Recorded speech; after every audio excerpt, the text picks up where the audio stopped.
Praise lord. హల్లెలూయా. ఒక సంవత్సరం ప్రణాళికతో అనుదిన బైబిల్ పఠనం.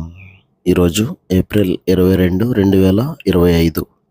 ఈరోజు కొరకు ఏర్పాటు చేయబడిన బైబిల్ వాక్య భాగాలు పాత నిబంధన 2వ సమూయేలు 4, 5, 6 అధ్యాయాలు మరియు కొత్త నిబంధన లూకా సువార్త 18వ అధ్యాయము 18 నుండి 43 వరకు. మొదటిగా పాత నిబంధన 2వ సమూయేలు 4వ అధ్యాయం.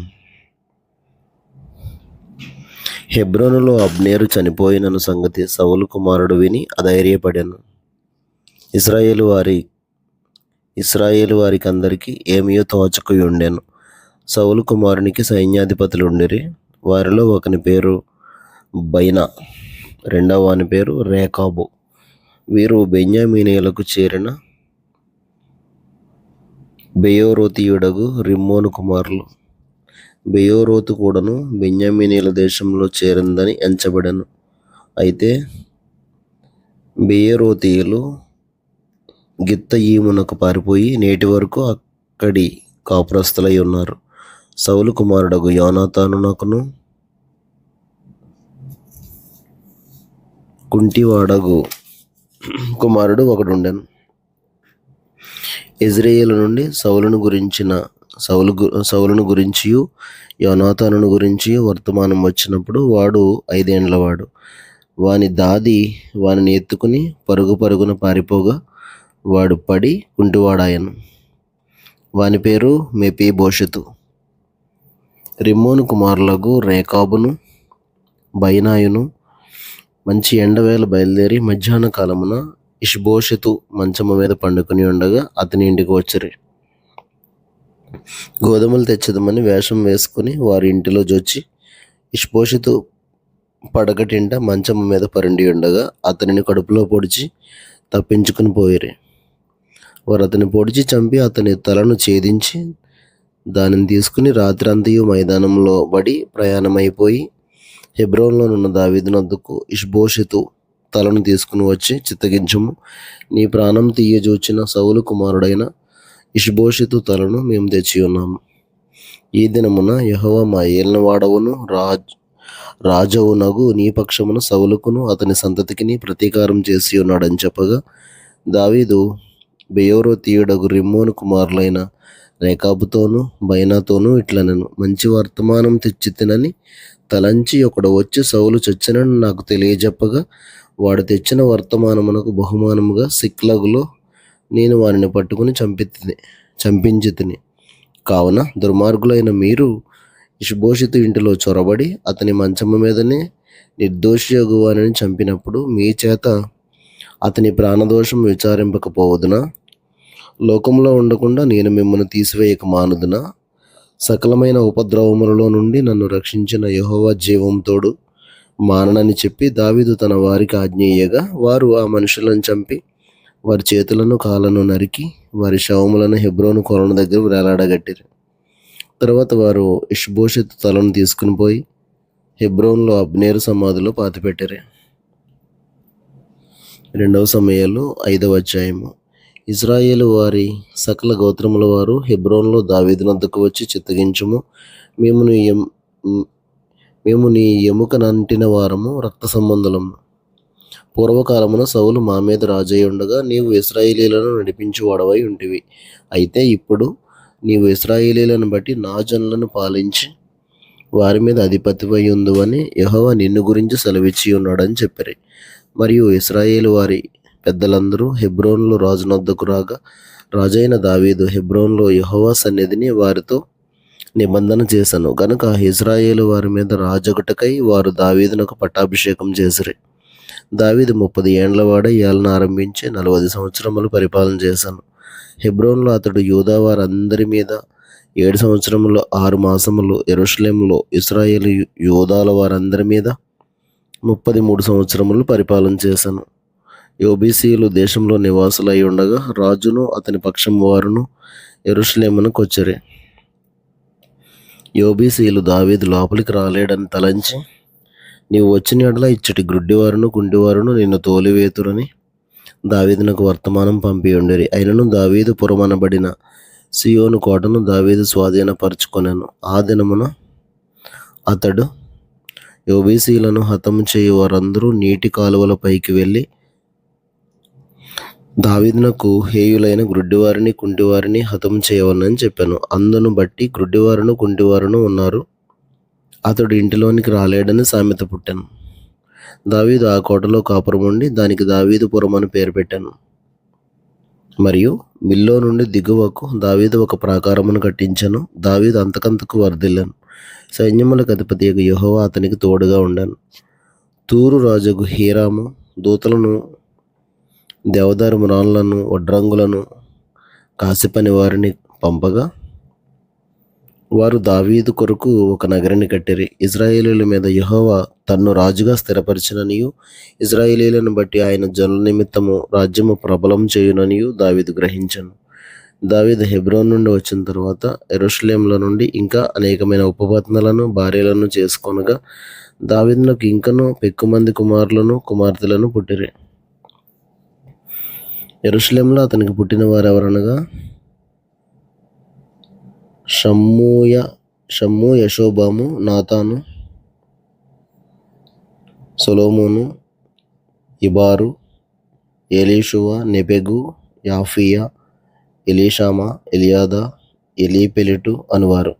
జనులు ఇశ్రాయేలీయుల మీద రాజుగా దావీదునకు పట్టాభిషేకం చేశారని ఫిలిష్తీయులకు వినబడినప్పుడు దావీదును పట్టుకొనుటకై ఫిలిష్తీయులు అందరూ వచ్చిరి. దావీదు ఆ వార్త విని ప్రాకార స్థలమునకు వెళ్ళిపోయాను. ఫిలిష్తీయులు దండెత్తి వచ్చి రెఫాయీం లోయలో వ్యాపింపగా దావీదు, నేను ఫిలిష్తీయులకు ఎదురుగా పోయేదనా, వారిని నా చేతికి అప్పగింతువా అని యెహోవా యొద్ద విచారించినప్పుడు, పొమ్ము, నిస్సందేహముగా వారిని నీ చేతికి అప్పగించుదునని యెహోవా సెలవిచ్చాను. కాబట్టి దావీదు బయల్పెరాజీమునకు వచ్చి అచ్చట వారిని హతం చేసి జలప్రవాహములు కొట్టుకుని పోవునట్లు యెహోవా నా శత్రువులను నా ఎదుట నిలవకుండా నాశనం చేసిననుకుని ఆ స్థలమునకు బయల్పెరాజీము అని పేరు పెట్టాను.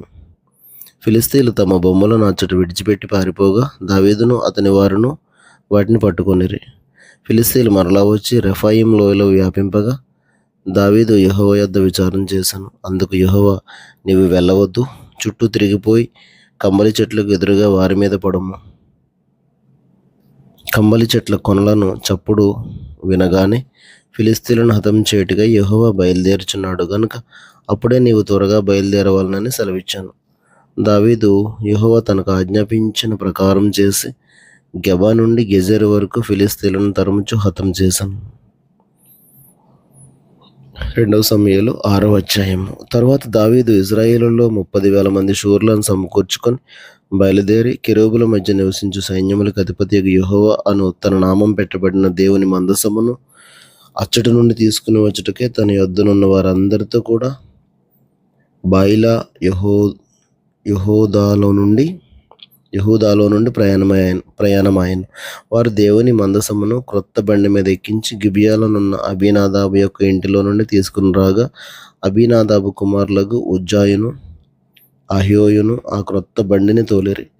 దేవుని మందసం గల ఆ బండిని గిబియాలోని అబీనాదాబు ఇంటి నుండి తీసుకుని రాగా అహ్యో దాని ముందర నడిచెను.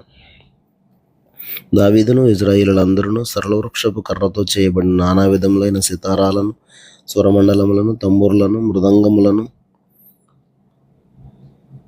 పెద్ద తాళములను వాయించుచు యెహోవా సన్నిధిని నాట్యమాడుచుండిరి. వారు నాకోను కళ్ళం దగ్గరికి వచ్చినప్పుడు ఎడ్లకు కాలు జారినందున ఉజ్జా చేయి చాపి దేవుని మందసమును పట్టుకొనగా యెహోవా కోపం ఉజ్జా మీద రగులుకొనెను. అతడు చేసిన తప్పును బట్టి దేవుడు ఆ క్షణమందే అతని మొత్తగా అతడు అక్కడనే దేవుని మందసమున వద్ద పడి చనిపోయాను. యెహోవా ఉజ్జాకు ప్రాణోపద్రవము కలుగజేయగా దావీదు వ్యాకులపడి ఆ స్థలమునకు పెరెజ్ ఉజ్జా అని పేరు పెట్టాను. నేటికిని దానికి అదే పేరు. ఆ దినమున యెహోవా మందసము నా యొద్ద ఎలాగుండును అనుకుని దావీదు యెహోవాకు భయపడి యెహోవా మందసమును దావీదుపురంలోనికి తన యొద్దకు తెప్పించనల్లక గిత్తీయుడగు ఓబేదెదోము ఇంటి వరకు తీసుకుని అచ్చట ఉంచాను. యెహోవా మందసము 3 నెలలు గిత్తీయుడగు ఓబేదెదోము ఇంటిలో ఉండగా యెహోవా ఓబేదెదోమును అతని ఇంటి వారిని అందరినీ ఆశీర్వదించాను. దేవుని మందసం ఉండటం వలన యెహోవా ఓబేదెదోము ఇంటి వారిని అతనికి కలిగిన దానిని అంతటినీ ఆశీర్వదించుచున్నాడు అను సంగతి దావీదునకు వినబడగా, దావీదు పోయి దేవుని మందసమును ఓబేదెదోము ఇంటిలో నుండి దావీదు పురమునకు ఉత్సవంతో తీసుకుని వచ్చాను. ఎట్లనగా యెహోవా మందసమును మోయేవారు 6 అడుగులు సాగగా ఎద్దు ఒకటియు క్రొవ్విన దూడ ఒకటియు వధింపబడెను. దావీదు నారతో నేయబడిన ఏఫోదును ధరించిన వాడై శక్తి కొలది యెహోవా సన్నిధిని నాట్యమాడుచుండెను. ఇలాగున దావీదును ఇశ్రాయేలీయులందరూ ఆర్భాటముతోనూ బాకానాదములతోనూ యెహోవా మందసమును తీసుకుని వచ్చిరి. యెహోవా మందసం దావీదు పురమునకు రాగా సౌలు కుమార్తె యగు మీకాలు కిటికీల నుండి చూచి యెహోవా సన్నిధిని గంతులు వేయుచు నాట్యమాడుచునున్న దావీదును కనుగొని తన మనసులో అతన్ని హీనపరిచెను. వారు యెహోవా మందసమును తీసుకుని వచ్చి గుడారము మధ్యను దావీదు దాని కొరకు ఏర్పరిచిన స్థలమును ఉంచగా, దావీదు దహన బలులను సమాధాన బలులను యెహోవా సన్నిధిని అర్పించెను. దహన బలులను సమాధాన బలులను అర్పించుట చాలించిన తరువాత సైన్యములకు అధిపతియగు యెహోవా నామమున దావీదు జనులను ఆశీర్వదించి సమూహముగా కూడిన ఇశ్రాయేలీయులకు స్త్రీ పురుషులకందరికీ ఒక్కొక్క రొట్టెయు ఒక్కొక్క భక్ష్యమును ఒక్కొక్క ద్రాక్ష పండ్ల అడయు పంచిపెట్టిన తరువాత జనులందరూ తమ తమ ఇండ్లకు వెళ్ళిపోయారు. తన ఇంటి వారిని దీవించుటకు దావీదు తిరిగి రాగా సౌలు కుమార్తెయగు మీకాలు దావీదును ఎదుర్కొని బయలుదేరి వచ్చి హీన స్థితి గల పనికత్తెలు చూచుచుండగా వ్యర్థుడొకడు తన బట్టలను విప్పివేసినట్టుగా ఇశ్రాయేలీయులకు రాజువైన నీవు నేడు బట్టలను తీసివేసి ఎంత ఘనముగా కనబడుతువని అపహాస్యం చేసినందున దావీదు నీ తండ్రిని అతని సంతతిని విసర్జించి ఇశ్రాయేలీయులను తన జనుల మీద నన్ను అధిపతిగా నిర్ణయించుటకై నన్ను ఏర్పరచుకున్న యెహోవా సన్నిధిని నేను ఎలాగు చేసి యెహోవా సన్నిధిని నేను ఆట ఆడితిని. ఇంతకంటే మరి ఎక్కువగా నేను తృణీకరింపబడి నా దృష్టికి నేను అల్పుడనై నీవు చెప్పిన పనికత్తెల దృష్టికి గనుడ నగుదునని మీకాలుతో అనెను. మరణము వరకు సౌలు కుమార్తె మీకాలు పిల్లలను కనకయుండెను.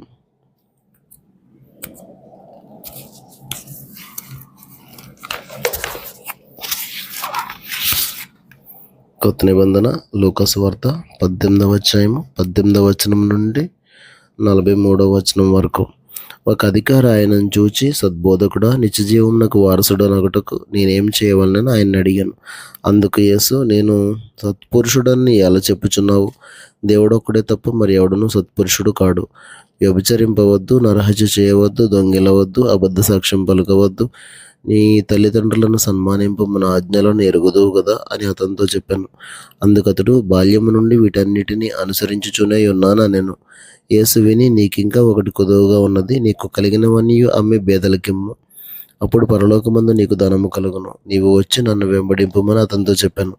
అతడు మిక్కిలి ధనవంతుడు గనుక ఈ మాటలు విని మిక్కిలి వ్యసనపడగా యేసు అతన్ని చూచి, ఆస్తి గలవారు దేవుని రాజ్యంలో ప్రవేశించుట ఎంతో దుర్లభము. ధనవంతుడు దేవుని రాజ్యంలో ప్రవేశించుట కంటే సూది బెజ్జంలో ఒంటె దూరుట సులభమని చెప్పాను. ఇది వినిన వారు, అలాగైతే ఎవడు రక్షణ పొందగలడని అడగగా ఆయన, మనుషులకు అసాధ్యములైనవి దేవునికి సాధ్యములు అని చెప్పాను.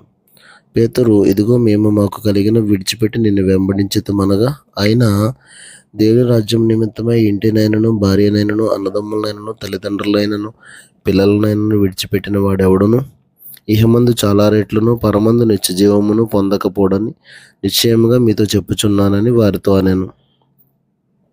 ఆయన తన 12 మంది శిష్యులను పిలిచి, ఇదిగో యెరూషలేమునకు వెళ్ళుచున్నాము. మనుష్య కుమారుని గూర్చి ప్రవక్తల చేత రాయబడిన మాటలన్నీ నెరవేర్చబడును. ఆయన అన్యజనులకు అప్పగింపబడును. వారు ఆయనను అపహసించి అవమానపరిచి ఆయన మీద ఉమ్మివేసి ఆయనను కొరడాలతో కొట్టి చంపుదురు. 3వ దినమున ఆయన మరలా లేచునని చెప్పాను. వారు ఈ మాటల్లో ఒకటైనను గ్రహింపలేదు. ఈ సంగతి వారికి మరుగు చేయబడెను గనుక ఆయన చెప్పిన సంగతులు వారికి బోధపడలేదు. ఆయన యెరికో పట్టణమునకు సమీపించినప్పుడు ఒక గ్రుడ్డివాడు త్రోవ ప్రక్కన కూర్చుండి భిక్షం అడుగుకొనుచుండెను. జనసమూహం దాటిపోవచ్చున్నట్టు వాడు చప్పుడు విని ఇది ఏమని అడుగగా, వారు నజరేయుడైన యేసు ఈ మార్గమున వెళ్ళుచున్నాడని వానితో చెప్పిరి. అప్పుడు వాడు, యేసు, దావీదు కుమారుడా, నన్ను కరుణించమని కేకలు వేయగా ఊరకుండమని ముందర నడుచుచుండిన వారు వానిని గద్దించిరి. గాని వాడు మరీ ఎక్కువగా, దావీదు కుమారుడా, నన్ను కరుణించమని కేకలు వేశాను. అంతటా యేసు నిలిచి వారిని తన యొద్దకు తీసుకుని రమ్మనెను. వాడి దగ్గరికి వచ్చినప్పుడు ఆయన, నేను నీకేమి చేయగోరుచున్నావు అని అడుగగా, వాడు, ప్రభువా, చూపు పొందగోరుచున్నాను అనెను. యేసు, చూపు పొందము, నీ విశ్వాసము నిన్ను స్వస్థపరచునని వానితో చెప్పాను. వెంటనే వాడు చూపు పొంది దేవుని మహిమపరచుచు ఆయనను వెంబడించాను. ప్రజలందరూ అది చూచి దేవుని స్తోత్రం చేసిరి. దేవుడు తన పరిశుద్ధ వాక్యమును మన వినికిడిలో దీవించును గాక. ఆమేన్.